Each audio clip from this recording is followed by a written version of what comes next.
आजकल परिवार में सामंजस्य बैठा पाना सबसे बड़ी चुनौती है, क्योंकि कहीं पिता पुत्र में नहीं बनती तो कहीं भाई भाई की बात नहीं सुनता। परिवार के सदस्यों के सामंजस्य न बैठ पाने के कई कारण हो सकते हैं, जैसे एक दूसरे से सोच न मिलना, परिवार की जिम्मेदारियों को लेकर मनमुटाव, जनरेशन गैप आदि। ऐसे मामलों में अंततः एक परिवार अनेक परिवारों में बंट जाता है।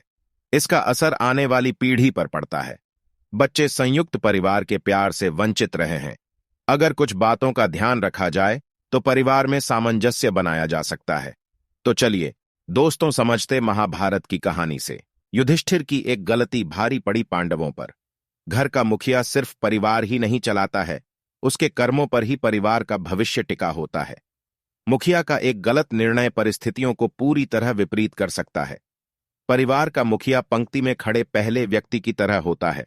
जो जैसा खड़ा होता है, कतार में शेष लोग भी वैसे ही खड़े होते हैं। अगर आप पंक्ति में पहले खड़े हैं तो सावधान हो जाइए।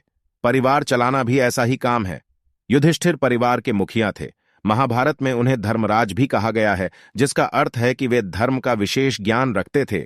लेकिन इसके बाद भी उन्होंने एक बहुत बड़ी गलती कर दी, जिसके कारण पांडवों को वनवास जाना पड़ा और दुख भोगने पड़े। जुआ खेलने की लत सिर्फ युधिष्ठिर को थी। दुर्योधन से जुआ भी उन्होंने अकेले ही खेला, लेकिन परिणाम सबने भुगता। द्रौपदी का चीरहरण हो गया।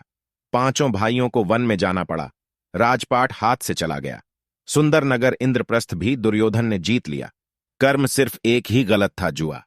युधिष्ठिर अगर जुआ नहीं खेलते तो शायद इतना अपमानित नहीं होना पड़ता। यदि आप परिवार के मुखिया हैं तो आपकी जिम्मेदारी भी ज्यादा है। निजी आनंद, निजी स्वार्थ के लिए कोई ऐसा काम ना करें जिसका परिणाम पूरे परिवार को भुगतना पड़े। जब भी कोई निर्णय लें तो यह सोच कर लें कि उसका परिणाम आपके पूरे परिवार को भुगतना पड़ सकता है। कभी भी सिर्फ निजी शौक या हित के लिए ही कोई काम ना करें। हमेशा दूरदृष्टि का उपयोग करें।